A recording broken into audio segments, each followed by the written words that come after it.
iman corner kita yang kita sambung kembali. Dan kebetulannya pada malam ini kita memilih tajuk yang berkaitan dengan semarak Ramadan. Cuma saya membuat sedikit perubahan, menambahkan dia punya tema dia, teguhkan iman, tingkatkan amalan, dan teruskan perjuangan. Mudah-mudahan perbincangan kita pada malam ini berkaitan dengan Ramadan ini dapat meneguhkan keimanan kita. Alhamdulillah, kita telah pun mengucap kalimah syahadah, dan kita telah pun mengulang-ulang kalimah thayyibah itu, la ilaha illallah. Dan kita tambahkan lagi dengan pengajian kita, mudah-mudahan ilmu dan kesedaran itu membawa kita kepada iman yang teguh dan mantap, seperti mana teguhnya iman para nabi, para sahabat, dan para pejuang. Dan untuk kita meningkatkan iman ini, maka mestilah kita melihat dari sudut amalan kita, adakah selama ini amalan kita berada pada tahap yang sama, ataupun pada tahap yang meredup, ataupun iman kita sedang meningkat, kerana amalan kita juga sama meningkat. Dan kesan daripada iman yang teguh dan amalan yang meningkat ini kita sumbangkan dalam bentuk perjuangan, iaitu dakwah, di mana dakwah ini adalah jalan yang diajar oleh Allah Subhanahu wa taala dan dicontohkan oleh Rasulullah sallallahu alaihi wasallam dan dibuktikan oleh manusia biasa di kalangan para sahabat dan salafus saleh yang telah mendahului kita, untuk membuktikan kepada kita bahawa memperjuangkan Islam ini bukanlah suatu perkara yang mustahil dan bukan juga milik golongan yang tertentu.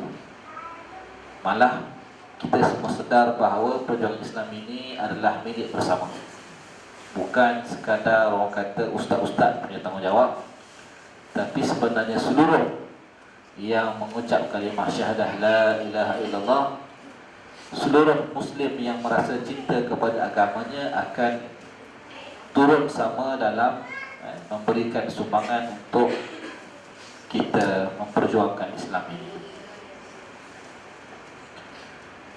Jadi bila mana kita sebut semarak Ramadan, bermakna kita merasa gembira lah dengan ketibaan Ramadan ini yang sudah hampir. Kalau kita kesan berdasarkan kepada tarikh, malam ini adalah 10 Syaban, betul? Ke-11. Jadi bermakna ada lagi 20 hari ataupun 3 minggu lagi kita akan berada di ambang ataupun di pintu Ramadan Al-Mubarak.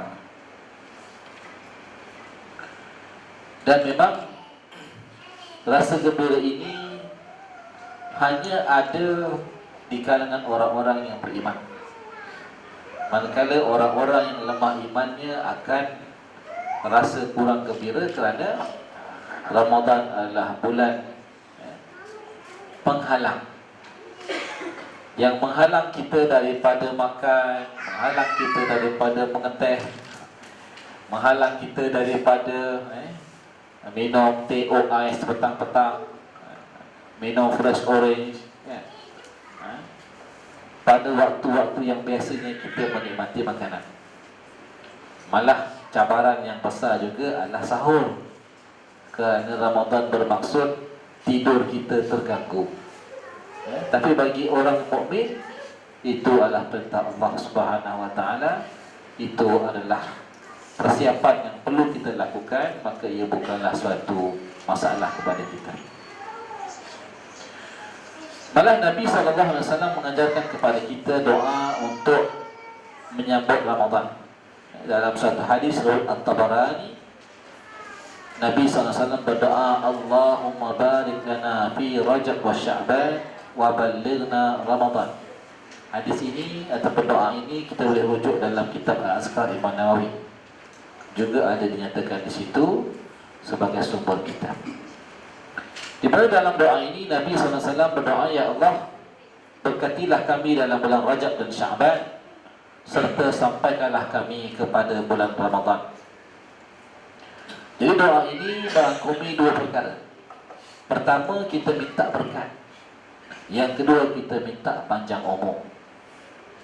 Berkat, mudah-mudahan dengan keberkatan rezeki yang Allah berikan kepada kita, dapatlah kita mengharungi kehidupan ini sehinggalah bertemu dengan bulan Ramadan. Dengan berkat rezeki yang halal dan baik ini dalam 2 bulan yang pertama, iaitu Rajab dan Sya'ban, maka kita ada kekuatan untuk mengharungi cabaran dan juga mencari peluang-peluang untuk kita meningkatkan iman kita dalam bulan Ramadan yang penuh dengan keberkatan.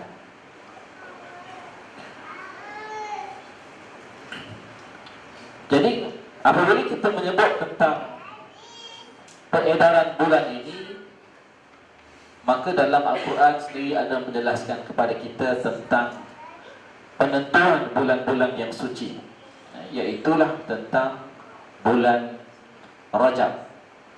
Dalam Quran menyebut, inna iddatash syuhur 'indallahi 12 syahran fi kitabillah yawma khalaqas samawati wal arda minha arba'atun hurum dzalika ad-dinul qayyim fala tadhlimu fihinna anfusakum wa qatilul musyrikina kaffatan wa'lamu annallaha ma'al muttaqin. Ini ada salah, bijak sikit apa. Sesungguhnya bilangan bulan-bulan itu di sisi Allah itu 12 bulan yang termaktub dalam kitab Allah. Bila? Yaitu pada hari Allah menjadikan langit dan bumi. Maksudnya memang seperti mana kita sebut, alam semesta ini dijadikan dengan sistemnya. Allah ini maha bijaksana menciptakan alam, pakejnya lengkap, siap dengan sistemnya, iaitu kiraan bulan 12 bulan. Dan daripada 12 bulan itu Allah memilih 4 daripadanya bulan yang suci. Disebut zalika dinul qayyim, itulah dia agama yang benar lurus. Fala tadhlimu fihinna anfusakum. Apa gunanya 4 bulan ni? Allah Ta'ala beritahu pada kita, janganlah kamu menzalimi diri kamu pada bulan-bulan yang 4 ini. Dan disambung lagi, waqatilul musyrikina kafah, dan pengerangilah orang-orang musyrik itu secara menyeluruh. Sebab itu kalau kita lihat dalam sejarah Islam, berlakunya peperangan Badar juga dalam bulan Ramadan adalah sebagai satu cabaran kepada umat Islam pada ketika itu.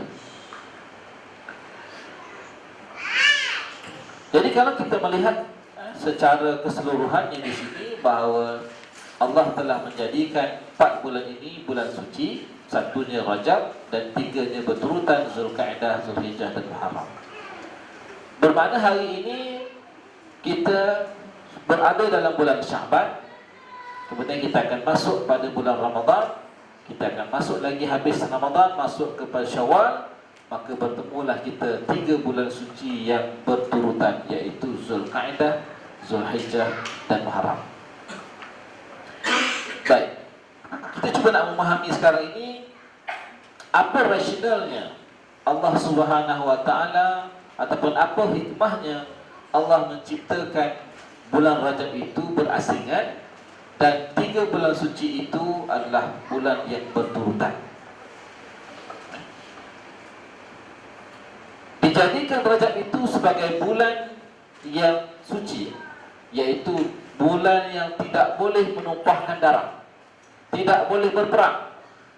Kerana budaya orang Arab, mereka akan menunaikan umrah pada bulan Rajab. Umrah bulan Rajab. Maka bulan Rajab itu dijadikan bulan yang suci. Tak boleh nak kacau, tak boleh nak rampas barang orang, tak boleh nak rompak. Manakala bulan Zulkaidah, Zulhijjah dan Muharram, kita nampak situ Zulhijjah di tengah-tengah. Bermaksud bulan Zulkaidah adalah bulan di mana tidak boleh berlakunya peperangan, tidak boleh berlakunya rompakan atau apapun jenayah, supaya mereka yang nak pergi haji ada masa sebulan untuk sampai ke Mekah, dia dalam keadaan aman. Habis buat haji, dia ada masa sebulan lagi dalam bulan Muharram untuk balik semula ke negara dia. Inilah yang dikatakan tadi rahsia ataupun hikmah kenapa Allah menjadikan 4 bulan yang suci ini. Bermakna Allah Subhanahu Wa Taala nak mengekalkan syiar Nabi Allah Ibrahim, iaitu menunaikan ibadah di Kaabah dengan cara menjadikan 4 bulan suci. Itulah rahsianya. Sehinggalah ibadah haji itu sampai kepada zaman Nabi SAW tanpa adanya penyelewengan. Maknanya kekal. Ibadah haji itu kekal. Cuma bezanya bila datang Islam, syariat Nabi Muhammad SAW, haji itu konsepnya lebih menyeluruh, iaitu kombinasi antara tanah suci, tanah halal dan juga tanah haram.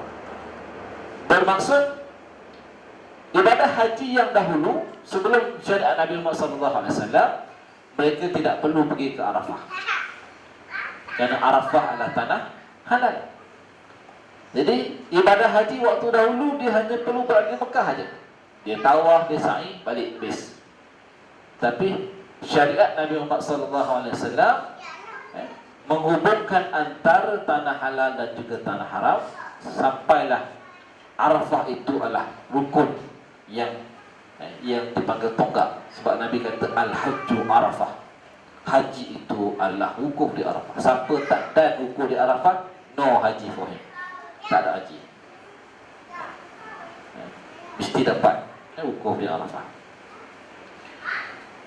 Dan saya nak pergi laju sikit sebab slide ni banyak. Sekarang saya buat sedikit analisis. Seolah-olahnya macam konsep 3 bulan suci 1 bulan ni macam kita kata dalam pendidikan kita ada konsep cuti. Dalam universiti kita ada cuti sebulan, kita ada semester panjang 3 bulan. Sama. Malah kita boleh katakan bahawa fitrah manusia ni memang dia perlukan waktu untuk berehat. Dia perlukan waktu untuk memberi tumpuan kepada ibadat. Dia perlukan masa untuk membentuk diri dia. Sebab itu Al-Quran ataupun Islam ini kita lihat tadi menetapkan kepada kita konsep waktu yang kita kata bulan yang suci dan bulan-bulan yang biasa. Kalau kita kaitkan Rajab, Syaban, Ramadan, apa kaitan dia? Dalam Rajab ada budaya menghormati kemuliaan, sehingga mendorong kepada suburnya iman dan takwa. Sebab dikatakan orang Arab ini bila masuk Rajab ataupun bila masuk bulan Zulkaidah, Zulhijjah dan Muharram,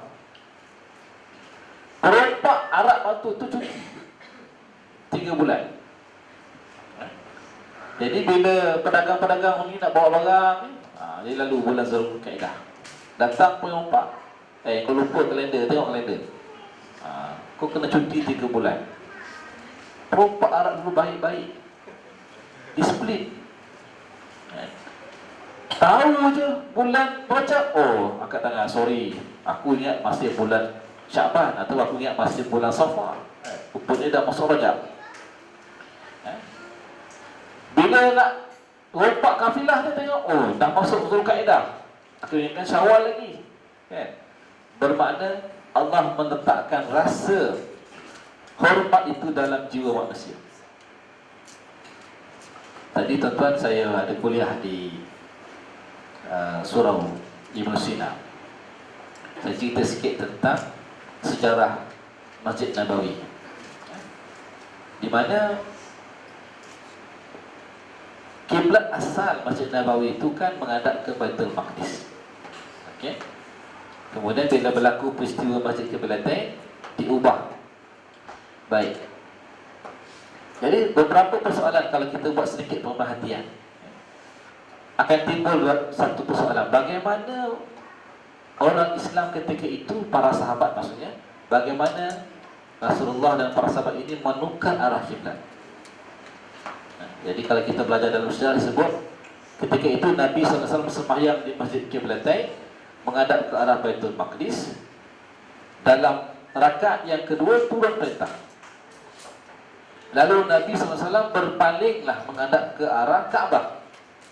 Jadi kalau kita buat imajinasinya, ini Rasulullah, ini para sahabat.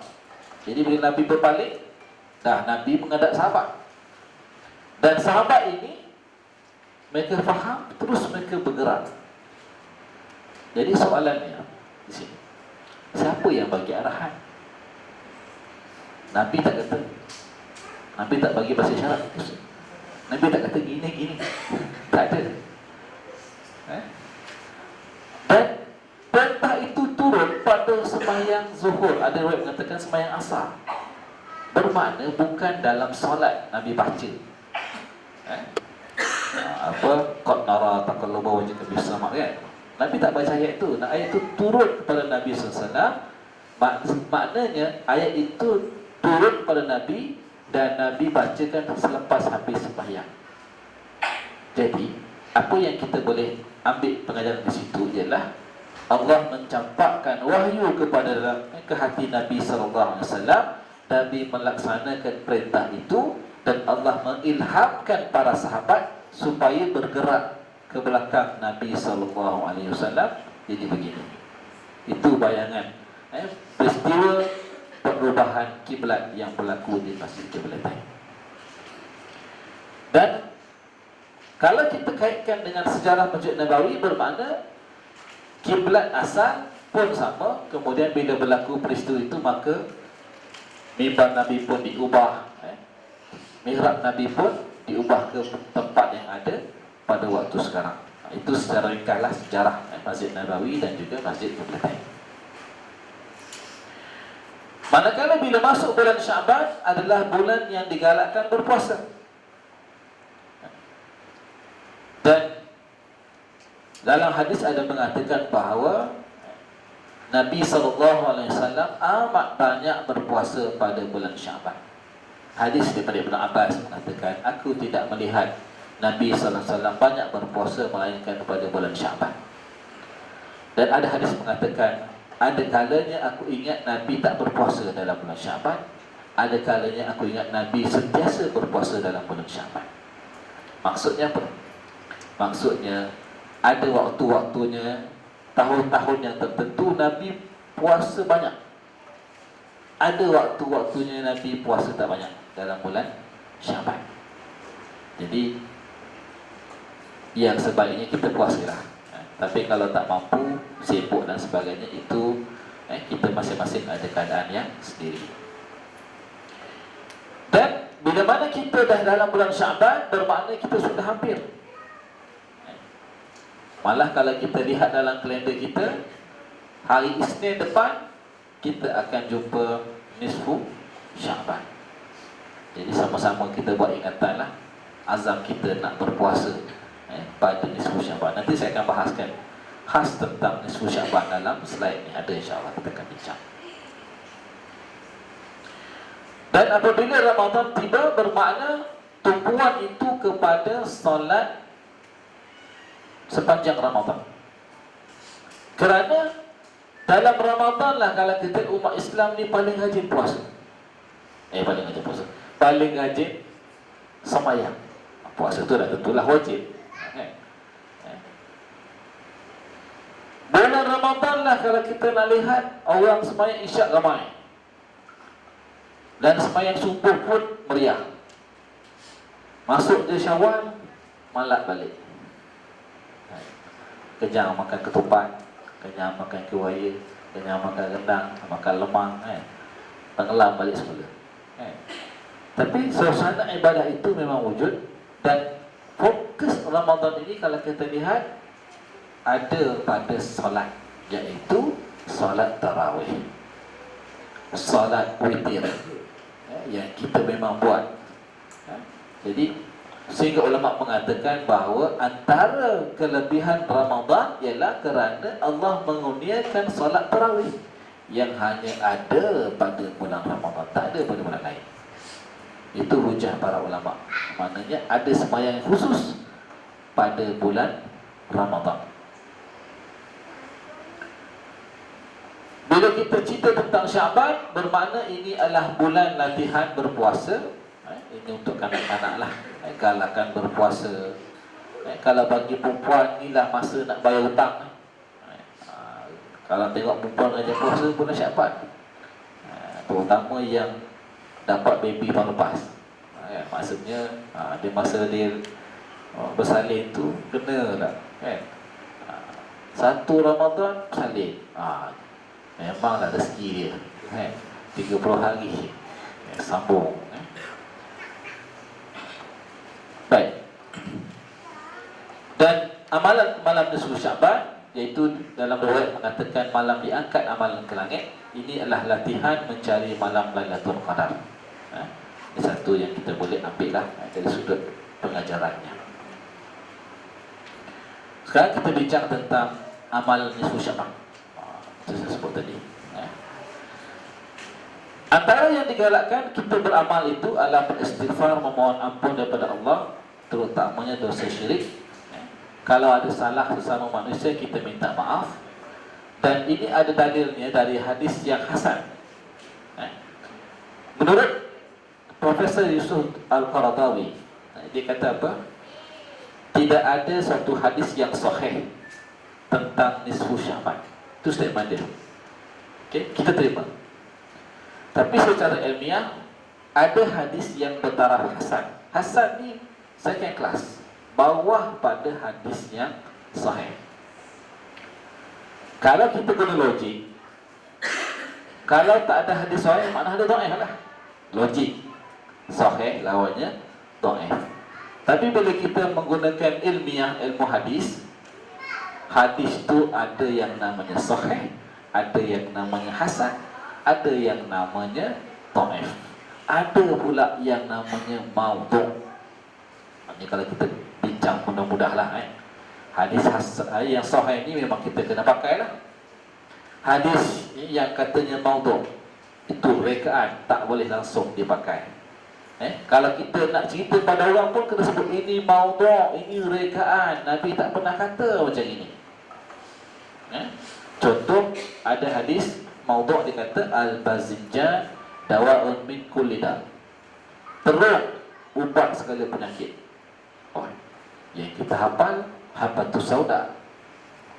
Orang pergi tekuk buah teruk sebab dia ada kebun teruk, maka dia pun jual hadis al-bazinjan dawa' min, tulis sosok. Orang pakat beli belaka nak ubat baik. Bila makan sakit pula, hancurnya hadis Nabi. Nabi tak kata pun kebun, tuang kebun yang jual teruk tu yang buat hadis tu. Itu nama hadis buatan. Kemudian di bawahnya itu ada pula yang kita kata tadi hadis hasan. So dalam kes kita hari ini tentang nisfu Syaban ini, ada satu hadis yang bertaraf hasan. Okay? Allah melihat ke arah semua makhluknya pada malam nisfu Syaban, lalu mengampunkan semua makhluknya, melainkan orang yang syirik dan orang yang bermusuhan, berdendam, tak bermaafan dan sebagainya. Jadi maksudnya hadis hasan ni, bahasa Melayu kita kata hadis yang baik. Hadis yang baik boleh dijadikan hujah untuk ibadat, tetapi tidak boleh jadi hujah untuk perkara akidah. Kita nak kenal sifat Allah kan, nak kenal perkara-perkara akhirat, kena hadis yang sahih. Tapi hadis yang hasan, ulama-ulama hadis sepakat mengatakan boleh dijadikan amalan ataupun sandaran dalam hal-hal yang berkaitan dengan amalan.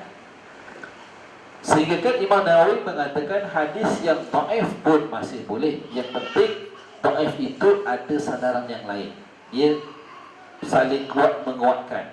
Hadis yang dhaif ni pula, kalau kita bincang lagi, dia bukan langsung tolak. Ulama hadis kaji, ada tak hadis lain? Katakanlah hadis ni, bila banyak bilangan hadis tu saling bantu-membantu, dia akan naik di kepada hasan li ghairihi, dia kata. Jadi baik sebab yang lain duk kata benda yang sama, konten tu sama. Cuma masalahnya pada perawi hadis. Okey. Perawi hadis tu barangkali orang yang kurang dipercayai, pembohong ke, orang pelupa. Ada setengah tu dikatakan orang ini alim, warak, tapi bila sampai umur tua dia jadi pelupa.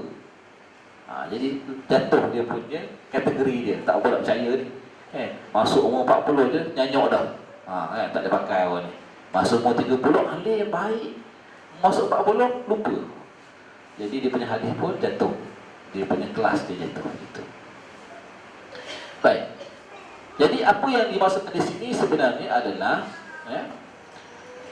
dalam hadis ini, mana yang ayat yang atas ni adalah mafhum ataupun pengajaran daripada hadis riwayat At-Tabarani ini, iaitu pada malam nisfu Syaban Allah melihat kepada amalan kita. Sebenarnya malam lain pun Allah tengok juga, sama je. Okey. Tapi penekanannya adalah setelah itu Allah ampunkan semua makhluknya kecuali. Dia macam kita nak kata macam peringatan. Siapa yang nak diampunkan dosanya, maka janganlah syirik. Memanglah orang syirik jatuh kafir, kan? Memang orang yang kafir, yang melakukan syirik ini adalah neraka dia punya balasan. Dan orang yang bermusuhan, orang bermusuhan ini dia tak jatuh lagi jadi syirik. Tapi orang yang bermusuhan ini dia ada masalah hutang. Bukan hutang duit, hutang pahala. Bila kita bermusuh dengan orang ni, maka kita berhutang satu. Dan untuk menembusnya itu, kalau tak cukup, maka akan diambil daripada kebaikan kita. Asal-asal kita ni dapat syurga kelas 2, tiba-tiba banyak hutang kita, ngompak orang tu, ngompak orang ni, fitnah orang tu, fitnah orang ni, turun kelas syurga yang paras yang kelima, jatuh pangkat kita. Ataupun kita dah masuk syurga level yang last sekali, ujung-ujung, sebab dosa kita banyak, celup dulu masuk dalam neraka. Lepas habis tempoh itu, barulah kita dimasukkan balik ke dalam syurga. Dalam sebuah hadis yang sahih ada menceritakan kisah seorang yang dimasukkan ke dalam syurga, orang terakhir yang masuk dalam syurga. Dalam hadis yang sahih, Imam Bukhari meriwayatkan sebuah hadis, akan ada satu hari nanti orang yang masuk dalam syurga, setelah dia direndam sekian lama dalam api neraka, maka dia dibasuh untuk masuk dalam syurga. Bila sampai di pintu syurga, dia terpinga-pinga, betul ke syurga? Lalu dia pun berkata, ya Allah, adakah ini satu gurauan? Dia tak percaya, unbelievable, unthinkable, kalau bahasanya lah. Jadi Nabi cerita tu dalam Nabi ketawa. Sampai sahabat perawi mengatakan, kami dapat lihat gusi Nabi SAW. Nabi kalau ketawa, dia akan nampak gusi dia, sengih dia, nampak dia putih Nabi SAW. Itu cerita lawak Nabi, macam mana keadaan orang yang akhirnya setelah sekian lama disiksa, dibenam, dihumban dalam neraka, dia masuk. Jadi ulama-ulama Ahlussunnah mengatakan, orang yang ada kalimah syahadah la ilaha illallah dan dia tidak syirik, akhirnya masuk syurga. Tinggal cepat ataupun lambat saja. Itu. Jadi kita mintalah mudah-mudahan kita ni kekal, kita kata mati dalam iman, dan amalan kita ini yang baik ini banyak, supaya cepat masuk syurga. Ataupun dengan kata lain, dapatlah syurga yang high class. Kita ni kalau kerja nak gaji tinggi, kalau pangkat nak pangkat tinggi, skill tinggi, kan? Jadi syurga pun kalau kita nak yang high class lah. Jadi nak dapat high class macam mana? Tingkatkan amalan. Sebab tu ulama mengatakan, Amalan sunat itu adalah untuk meningkatkan darjat kita. Amalan fardu itu untuk melepaskan, menjadikan kita ini berkelayakan, entitled masuk syurga. Itu buat yang wajib. Nak up kita punya status, amalan-amalan yang sunat. Dalam hadis Al-Bahaqi, Aisyah radhiyallahu anha mengatakan bahawa Nabi tidak tidur pada malam nisfu Syaban. Maknanya Nabi qiyam. Tadi sebut qiyam mulai malam 29. Yang cantiknya malam 23. Malam nisfu Syaban. Tapi ada khilaf. Ada ulama mengatakan dibenarkan kita buat program untuk tujuan mendidik. Tetapi setelah budaya itu subur, maka tidak lagi jadi budaya buat berjamaah. Macam kita buat qiyam mulai lah kan. Qiyam mulai ni, konsep ni, kita ni senang cakap, kita tidur tempat sama, senang nak kejut kan. Lepas tu ada yang memimpin kita. Kalau kita nak sembahyang seorang-seorang, mudah mengantuk. Kalau ada yang memimpin, barangkali lebih segar, lebih terpimpin dan sebagainya. Walau bagaimanapun, yang paling afdal sebenarnya adalah ibadah itu sendirian. Karena hadis ini mengatakan Nabi SAW bangun pada malam nisfu Syaban dan solat. Sungguh lama sujudnya hingga, kata Aisyah, aku fikir Nabi dah wafat. Lama tuan-tuan, sujud yang lama. Melihat begitu, aku mencuit ilmu di kaki Nabi SAW dan bergerak. Kemudian aku kembali dan aku dengar Nabi SAW berkata dalam sujudnya, Ya Allah, aku mohon keamaafanmu daripada apa yang akan diturunkan, dan aku mohonkan keredaanmu daripada kemurkaanmu, dan aku berlindung kepadamu daripadamu. Aku tidak dapat menghitung pujian terhadapmu seperti kamu memuji dirimu sendiri. Jadi suatu dikatakan tadi bahawa dalam masalah nisfu Syaban ini, kita ni nak cari pendirian yang sederhana. Maksudnya, masyarakat kita hari ini, mereka akan sambut nisfu Syaban bagaimana? Mereka akan sambut dengan baca Yasin, kan? 3 kali. Sekali itu minta panjang umur, tetapkan iman, murah rezeki. Jadi bukanlah kita ini menentang baca Yasin, tak.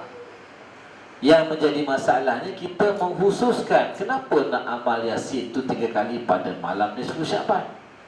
Itu je isunya. Kalau kita kata tak apalah nak baca Yasin, bacalah. Malam lain pun baca, malam ni pun baca, tak ada masalah. Maksudnya kita tidak ada satu pegangan mesti Yasin. Kalau saya baca surah Kahfi boleh tak? Boleh. Kalau saya baca surah Waqiah boleh tak? Boleh. Maksudnya tidak ada nas yang mengatakan afdalnya baca Yasin pada malam itu. Tapi kalau kita lihat dari sudut dakwah, sejarah dakwah yang masuk ke tanah Melayu, kenapa Yasin ni popular sangat? Sebab inilah cara membalik bawa Islam ke dalam masyarakat Melayu dengan cara jamuan dan amalan-amalan yang ringkas-ringkas. Waktu tu kalau dia nak ajar baca surah Kahfi, kita sendiri pun kadang nak baca surah Kahfi terdelir lidah tak? Sejam, kalau tak biasa baca. Kalau dah fasih tu bolehlah setengah jam, kalau dah biasa lagi 20 minit. Cuba yang tak pernah baca, teks kita buat budak-budak kita ni, jom kita baca surah Kahfi. Tara ustaz sendiri pun mula-mula baca, boleh tahan ni, sanggup nak menghabis ni. Tapi bila lama dia mesra kan, kita pun rasa selesa, sedap dan sebagainya. Jadi maknanya pada waktu itu Islam masuk ke alam Melayu ni dengan cara begitu, buat majlis, bagi makan. Tapi orang kita hari ni tak heran lah pasal makan. Lepas malam Jumaat balik kan.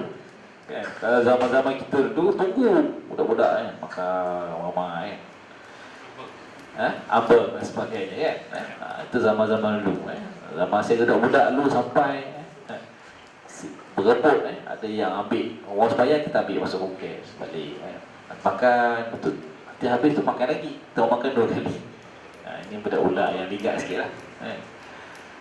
Tapi dalam cerita tentang Al-Quran, kalau kita tengok bagaimana Al-Quran itu diamalkan dalam masyarakat Melayu. Jadi memang kalau orang dulu setengah tu dia faham ataupun dia tahu surah 3 kul je. Mungkin Haji tahu orang zaman dulu 3 kul je. Kalau Allah Wahad, kalau boleh falak, kalau boleh nas. Okey lah, boleh semayang kan? Fatihah 3 kul, basic, macam package yang simple. Tapi hari ini bila kita dah semakin terdedah, kita dah banyak sumber dan sebagainya, maka kita kena cuba mencari yang terbaik. Maknanya tak semestinya terikat dengan surah Yasin, malah boleh baca apa juga surah sekalipun. Yang pentingnya pada malam itu kita cuba hidupkan. Dan dia bermaksud apa? 15 Syaban bermakna dalam tempoh lebih kurang 35 hari kita akan berada pada malam-malam yang dijangkakan Lailatul Qadar. Sebab 30 kita akan sampai 15 Ramadan, tambah lagi 5 hari 20 Ramadan. So Ramadan yang kata Lailatul Qadar kan 20 hingga 30. So 35 hari lagi kita akan masuk waktu-waktu yang disuruh kita mencari malam Al-Qadar. Baik, sambung kisah tadi. Setelah selesai solat, Nabi berkata kepada Aisyah, malam ini adalah malam nisfu Sya'ban. Sesungguhnya Allah telah datang kepada hamba-Nya pada malam nisfu Sya'ban dan memberi keampunan kepada mereka yang beristighfar, memberi rahmat ke atas mereka yang beri rahmat, dan melambatkan rahmat dan keampunan terhadap mereka yang berdengki. Jadi memang hadis ini bukanlah hadis yang sahih, tapi dia tidak maudhu', dia hadis yang dhaif. Jadi ulama seperti Imam Nawawi mengatakan harus dijadikan sandaran untuk beribadah. Okey. Jadi maknanya kita ni isu sembahyang apa nisfu Sya'ban ni kita kena faham betul-betul yang sebenar. Saya pun kadang risau juga nak cerita, sebab dulu saya pernah masuk satu forum dibuat pada malam nisfu Sya'ban. Saya masih ingat lagi di Masjid Taman Seri Pulai Perdana, panggil saya forum. Jadi sebab apa mereka nak ubah mentaliti masyarakat. Biasanya malam tu baca Yasin. Jadi jemputlah saya forum. Saya pun ceritalah yang sebenarnya. Imam Qadhawi kata apa, hadis-hadis kata apa dan sebagainya kan, apa conclusion dan sebagainya. Malangnya ada orang misunderstanding. Terus label lah ustaz ni Wahabi ni, tak ada pakai ustaz ni. Ustaz tak nak baca Yasin tu ustaz Wahabi tu. Itu terus senang dibagi. Jadi saya kata kita kena tengoklah ilmiahnya macam mana kan? Sampai saya kata nak baca Yasin bacalah, tapi jangan beriktikad, jangan percaya bahawa mesti baca Yasin ataupun ada kelebihan pada baca Yasin.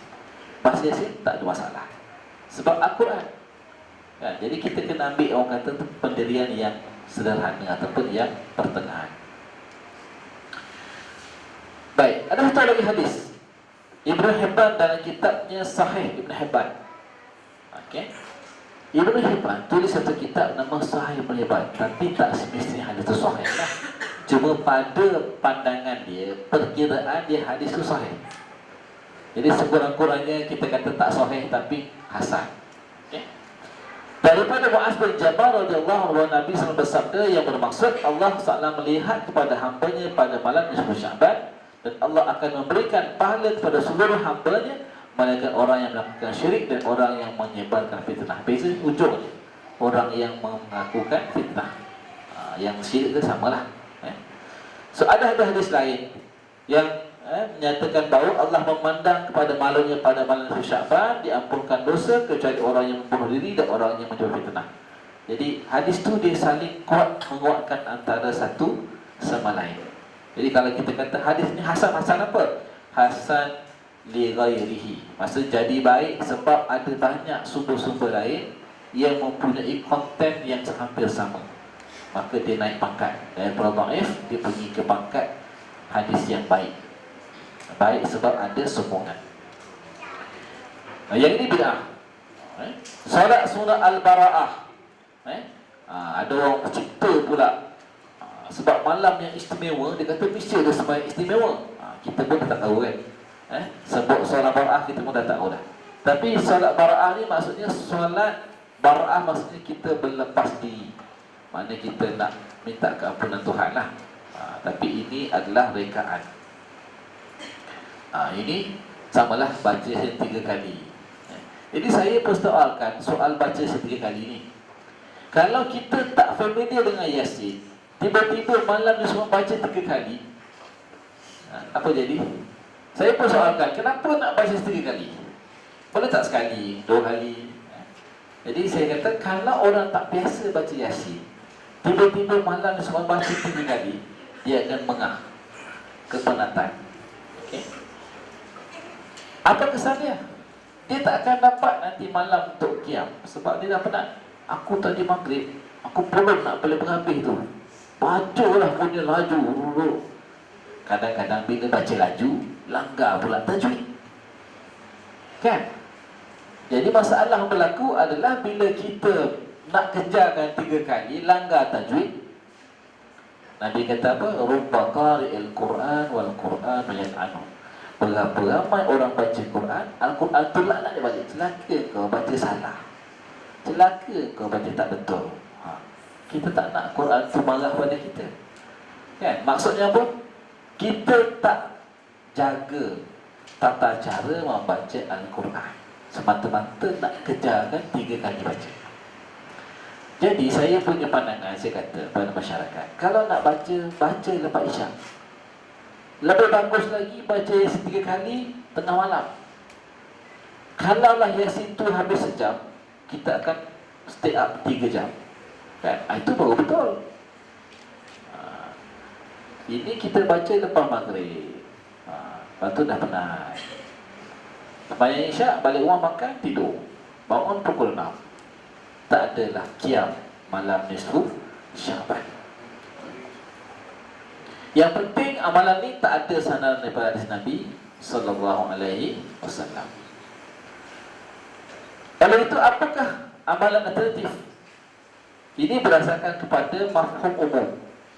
Solat 5 waktu, biasalah. Solat sunat, solat tahajud, sebab kita menghidupkan malam. Membaca Al-Quran, apa salahnya kalau malam tu kita khatam Quran daripada lepas Isyak sampai subuh? Ataupun sekarang tak boleh kata pun 10 juzuk jadilah, ataupun 3 juzuk pun jadilah. Maknanya kita jadikan Al-Quran tu cara untuk kita menghidupkan malam. Ini salah satu cara kita nak menghidupkan dengan ibadah. Ataupun surah-surah terpilih lah, surah Waqiah ke, Muluk ke, apa-apalah. Banyakkan istighfar kepada Allah. Sebenarnya memang pun kalau hadis yang umum mengatakan Nabi SAW beristighfar sehari tak kurang daripada 70 kali. Satu riwayat mengatakan 100 kali. Ataupun kita bertasbih, bertahlil, bertakbir, atau membaca doa dan zikir yang masyhur yang datangnya daripada Nabi SAW.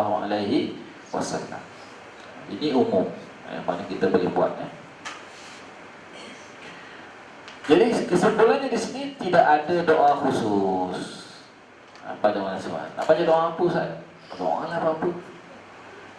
Allahumma barik lana fi ma razaqtana wa qina azabannar. Boleh. Itu doa makan. Bagus apa doa makan? Minta berkat apa yang Allah beri rezeki. Kan? Wa qina azabannar, minta jauh apa neraka. Bagus, cuma biasa dia baca nak makan. Tapi isi dia bagus, boleh, tak ada masalah.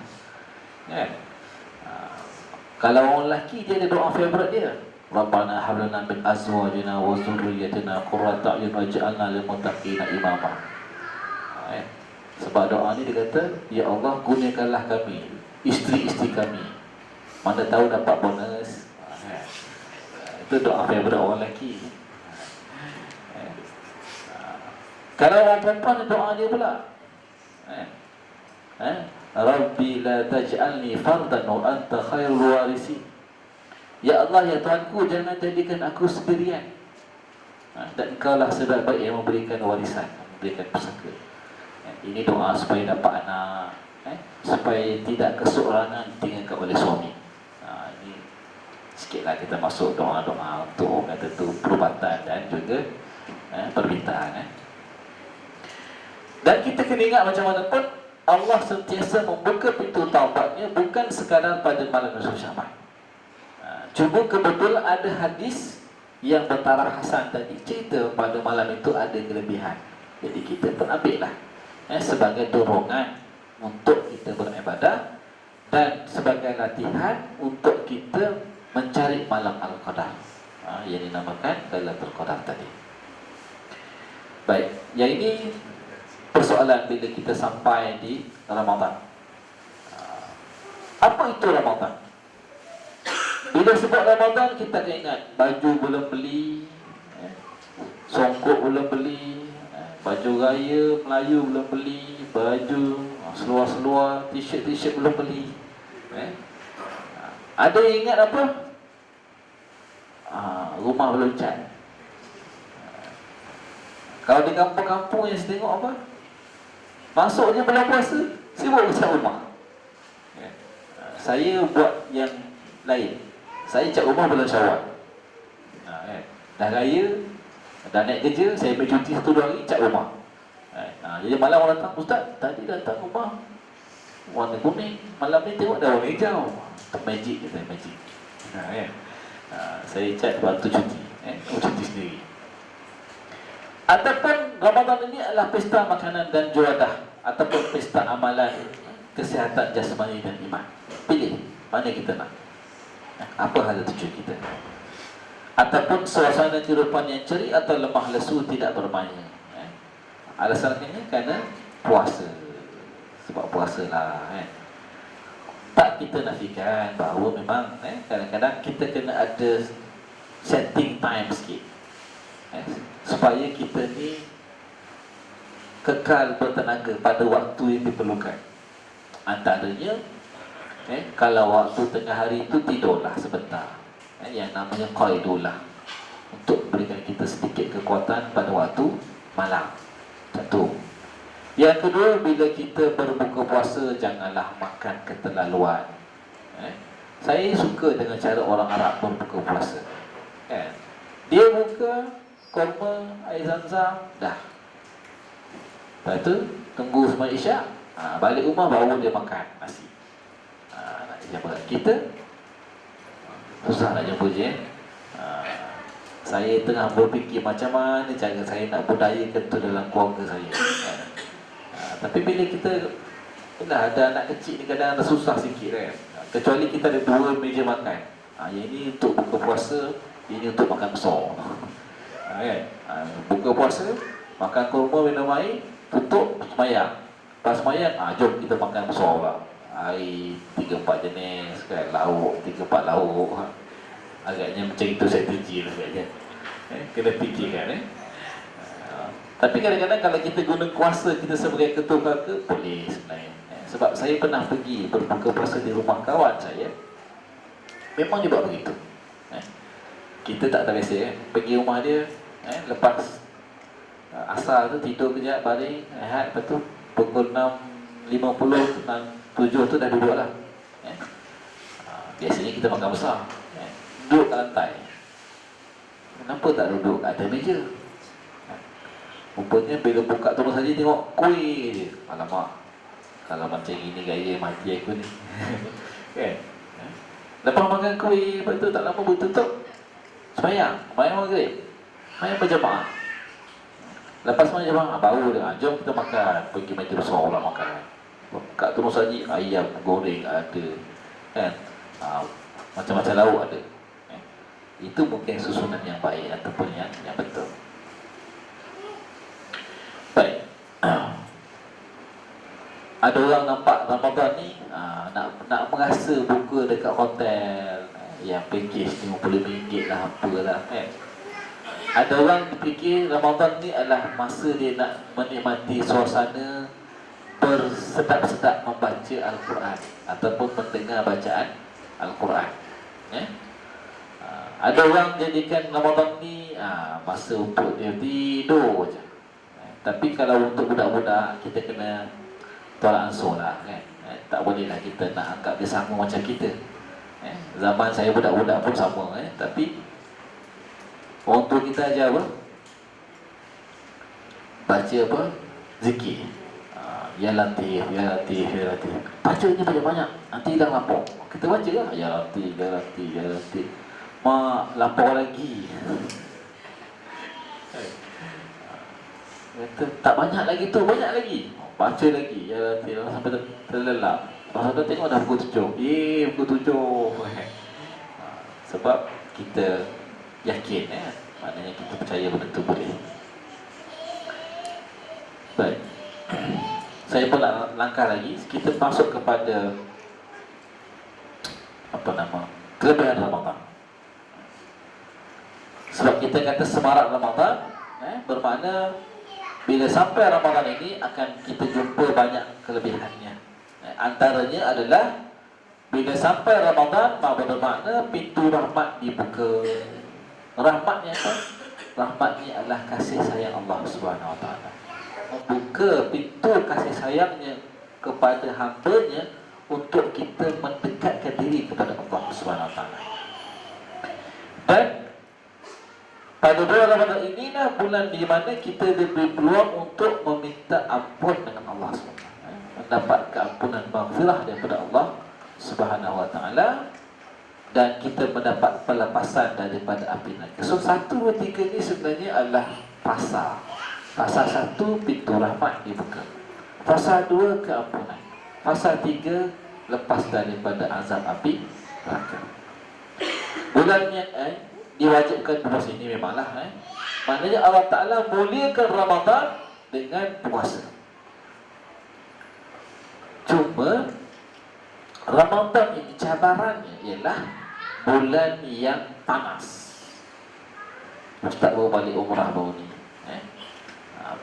bulan Syaban, Rejab.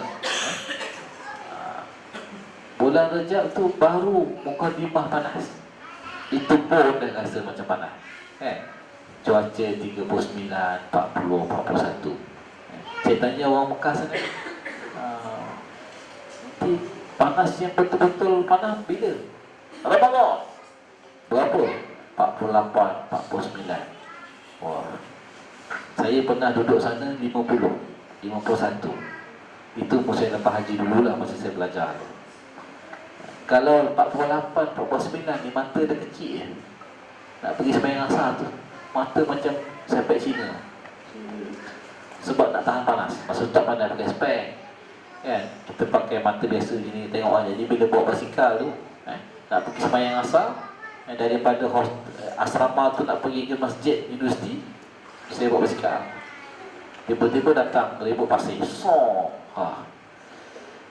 Memang tak boleh buat apa lah, berhenti paling arah. Maknanya kita kena lawan, jangan lawan arah angin tu. Tapi yang terasa kalau tak ada debu pasir, kadang-kadang hawa panas tu naik. Memang cabarannya tinggi. Jadi bersabarlah, puasa ni pahalanya besar. Ada yang mempersoalkan, macam mana pula dengan orang yang berpuasa di tempat yang sejuk, UK? Puasanya sekejap. Ada kawan saya cerita, sebabkan malam tu dia panggil macam mana? Dia kata dia sembahyang tarawih, lepas tu tunggu sahur, sembahyang subuh, tidur. Tidur tu nak jumpa ke petang pun lama. Jadi siangnya panjang, malamnya pendek. Setengah tempat malamnya panjang, siangnya pendek. Jadi ulama mengatakan bahawa itu adalah hukum dan memang sebenarnya dia akan mengalami kitaran. Giliran itu akan berlaku. Jadi dia bukan selama-lamanya menghadapi sesuatu yang seperti itu. Jadi kalau kita di Malaysia ni agak adil lah, sebab namanya pun khatul istiwa. Khatul istiwa, khatul istiwa tu dari bahasa Arab. Khat al-istiwa, garisan yang sekata, makna garisan tengah. Sebab tu kita di tengah-tengah kan. Jadi cuaca kita ni agak yang sederhana. Dan Ramadan ini juga mulia kerana adanya peristiwa nuzul Quran, yang dikatakan berlaku pada 17 Ramadan, dan adanya malam Al-Qadar, Macam-macam lah pendapat. Ada mengatakan berlaku pada malam 27, ada mengatakan pada malam 25, 29, 21, 23. Ada yang mengatakan ikut bila mula puasa, dan sebagainya. Tapi yang penting Nabi SAW bagi hint pada kita, malam Al-Qur'an itu berlaku pada malam-malam yang ganjil dari 10 malam yang terakhir, 21, 23, 25, 27 dan 29. Ustaz pernah sekali duduk di Masjid Nabawi tunggu malam 30. Kota lebih solat raya, jadi ada malam 30, terduduklah. Kena halau balik. Kau nak cari apa? Tak ada bahan Al-Qadar pun. Balik kita orang, balik, sebab harapannya nak sahur free, balik, carilah beli nasi, balik hotel asrama kita pun makan, puasa lah, bersahur lah di asrama, malam ke-30. Rupanya baru nak tahu pengalaman kan. Malam 30 orang Arab dia tak itikaf lagi, habis. Dia setakat 29 je. Baik. Jadi hadis-hadis dah turun dalil-dalil tentang apa yang saya sebut tadi. Kita skip lagi lah, kita pergi yang lain. Baik. Hadiah Ramadan. Pertamanya, puasa itu menjadikan jati diri kita. Kita ada akal budi dan juga jasmani yang sihat. Ini ibadah puasa itu sendiri, hadiah daripada Allah SWT, menjadikan kita ini cekal. Sebab apa? Bila kita berpuasa, kita akan mengingat waktu-waktu kita ini susah. Dan kita akan ingat orang yang susah, nak makan tak boleh makan. Macam kita hari ini, kita kata kita nak berbuka puasa, kita boleh rancang nak makan apa.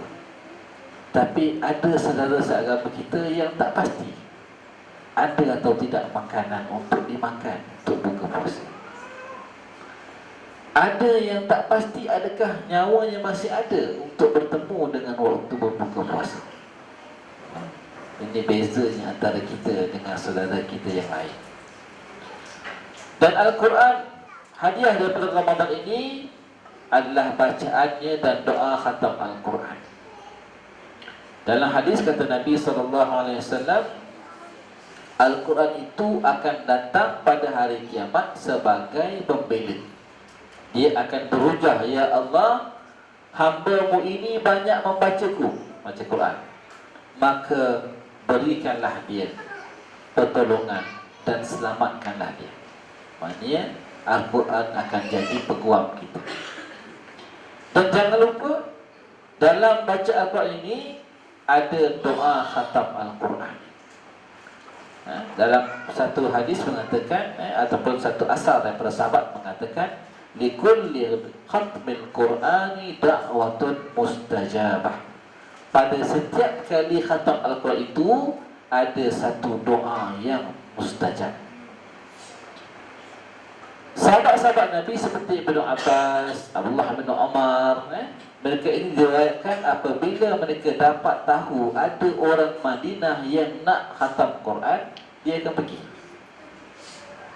Malah dia wawarkan, siapa nak khatam Quran, jemputlah saya nak datang.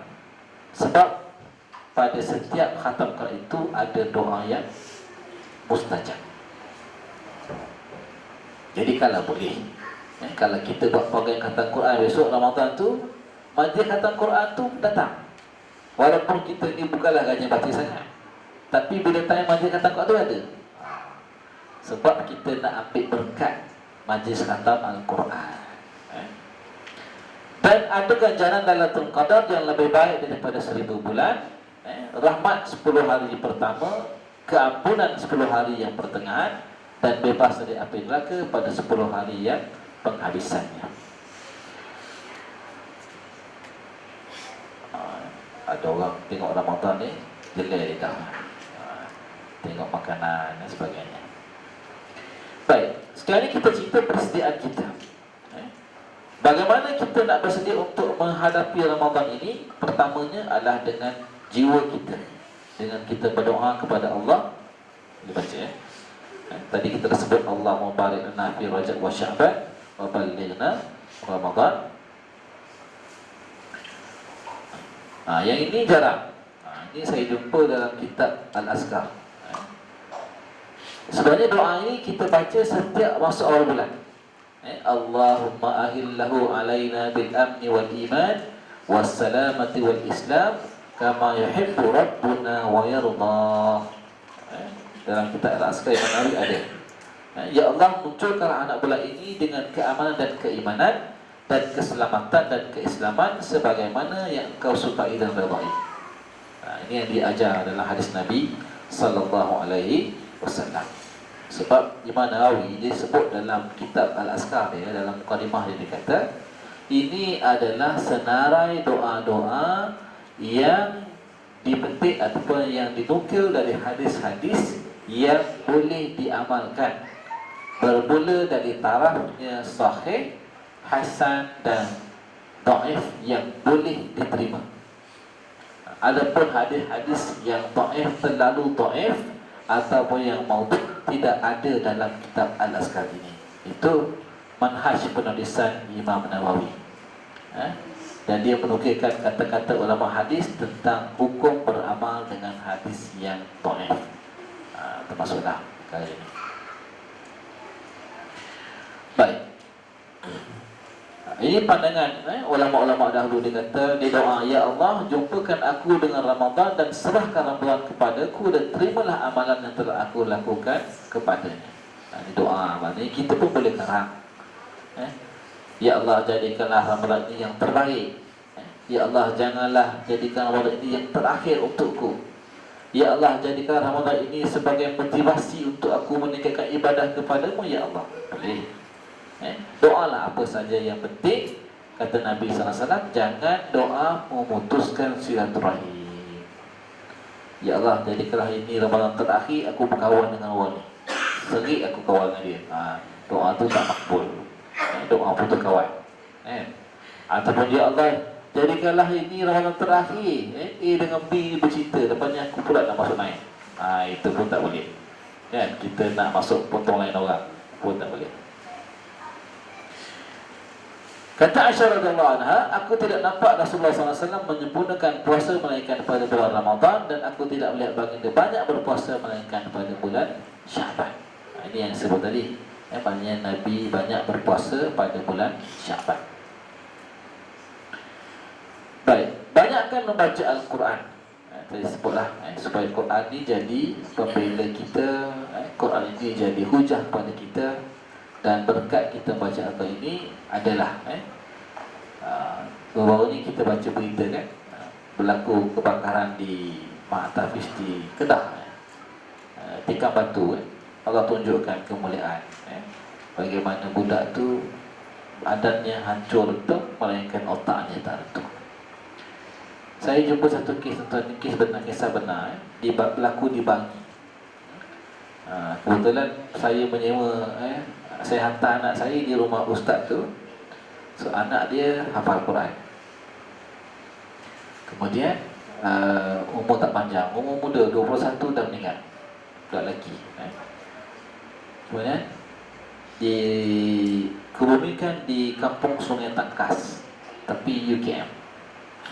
Kemudian jalan tu dibesarkan, jadi terpaksa lalu kawasan kubur tu. Maka kawasan kubur tu pun digali untuk dipindahkan ke tempat yang lain. Jadi bila kerja-kerja penggalian tu memang waris kena ada. Jalan agama akan pantau, dia pun datang tengok, dijemputlah untuk saksikan supaya proses tu berjalan dengan baik. Jadi bila dia sampai gali tu kena kat kubur anak dia lah. So dia pun tengok, anak dia dah meninggal, dah dikuburkan tu lebih kurang 3-4 tahun. Kalau ikut logik dah tak adalah. Tapi bila dia keluarkan tu, tengok dalam kain kapan tu masih utuh lagi tubuh. Maknanya betul lah, orang hafal Quran ni Allah pelihara. Bumi tidak boleh meluluhkan tubuh orang yang menghafal Al-Quran, memuliakan orang yang hafal Quran. Kemudian solat tarawih, Nabi kata apa? Man qama ramadana imanan wa ihtisaban ghufira lahu ma taqaddama min zambihi. Barang siapa yang mendirikan solat pada malam Ramadan dengan keimanan dan mengharapkan rahmat Allah, nescaya diampunkan dosa-dosanya yang telah lalu. Jadi maknanya inilah kelebihan tarawih. Sebab kita bangun berdiri malam dengan sabar, iman. Antaranya sabar lah kan? Kena imam pula baca tak berapa nak laju kan? Ataupun baca panjang sikit, kita sabar je lah kan? Ini cerita pasal tarawih lah. Saya nak sebut sikit ni yang bahan baru yang saya sebut. Baik, sekadar nak bagi kata tu satu bayangan kepada kita tentang tarawih.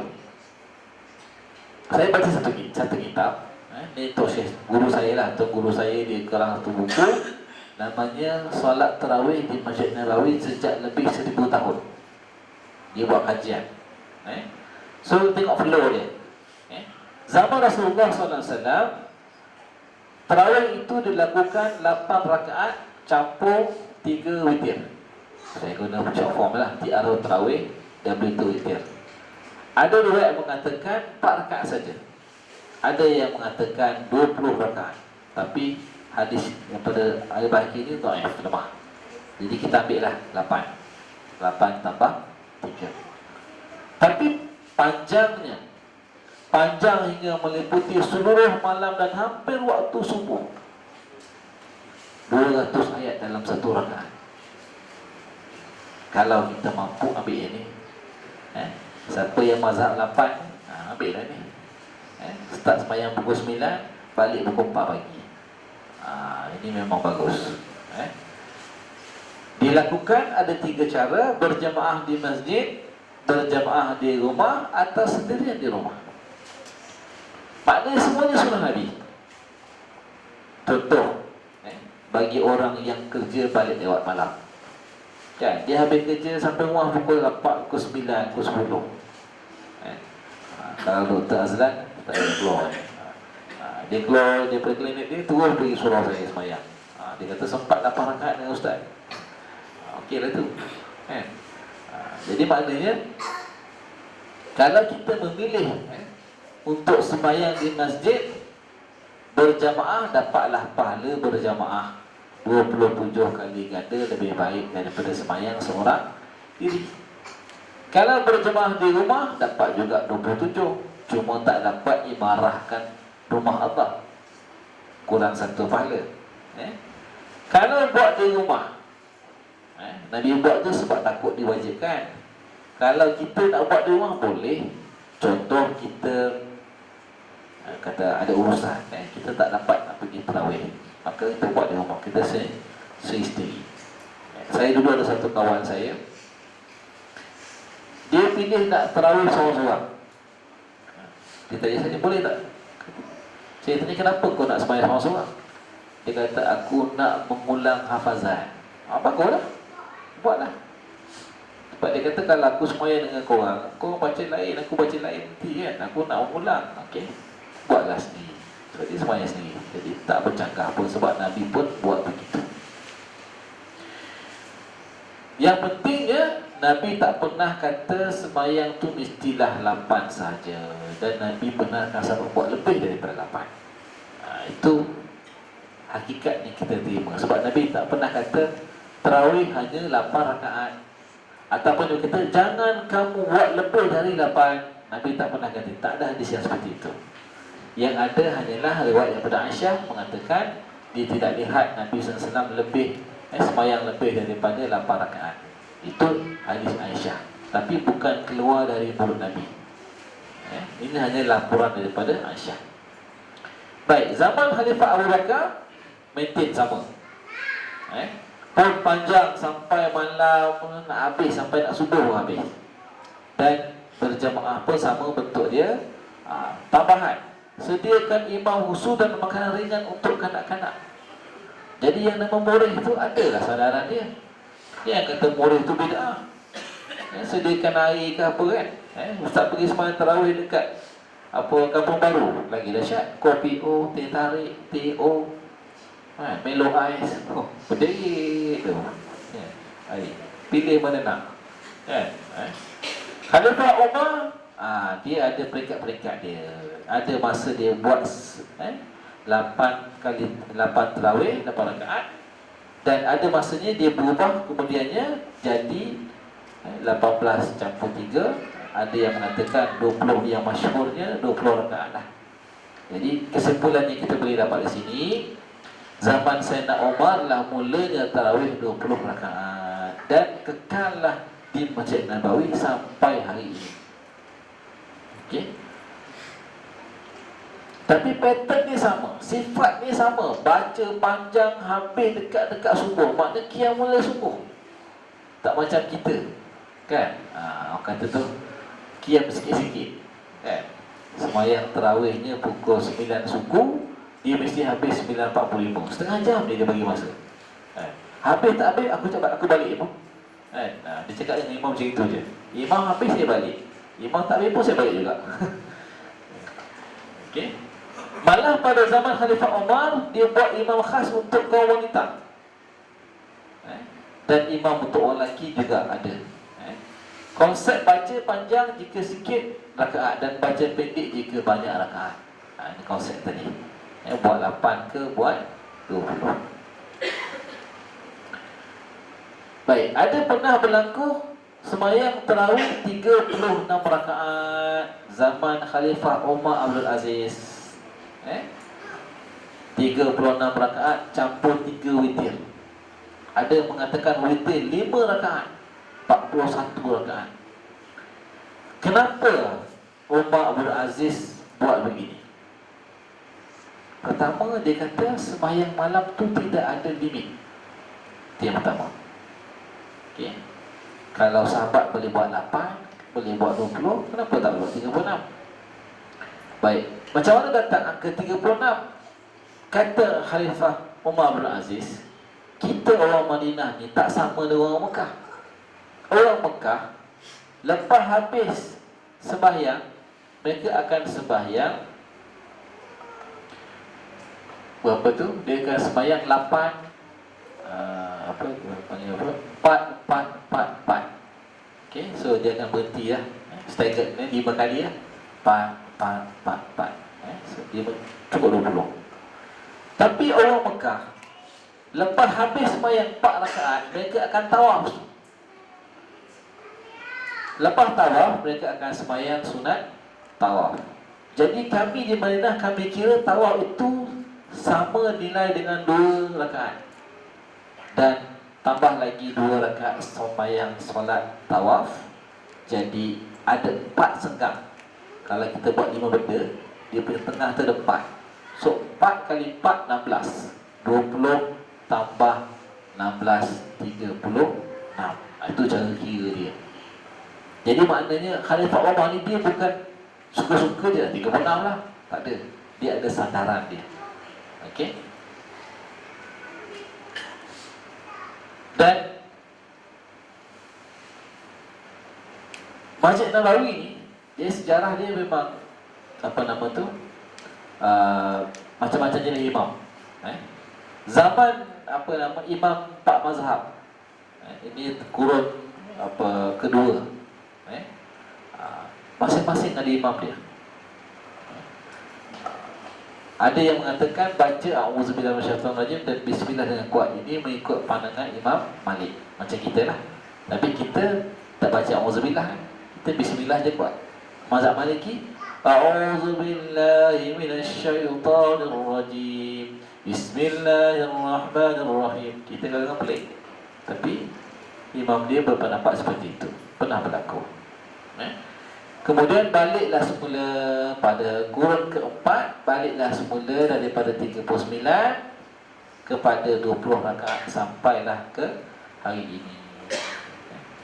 Apa yang penting di sini adalah kita nak lihat tentang apa berlakunya perubahan-perubahan itu. Sampailah pada kerajaan Arab Saudi maintain hari ini yang berlakunya adalah satu imam. Maknanya dia tidak ikut mazhab lah, ataupun atau 2 imam, gila-gila. Satu imam 10 rakaat supaya tak berat bacaannya. Dan dia kata tu di setting tu supaya habis tu dalam masa 1 jam setengah. Kalau siapa yang pergi umrah bulan Ramadan, kalau kita semayang tarawih tu pukul 9.30, dia akan habis pukul 10.45 atau 11 gitu. Sejam suku, sejam setengah macam itulah. Jadi saya sini yang lain semua tak ada masalah. Saya rasa itu saja, masa dah dekat pukul 11. Saya buka lah kalau ada kemusykilan, pertanyaan dan sebagainya. Wallahu a'lam.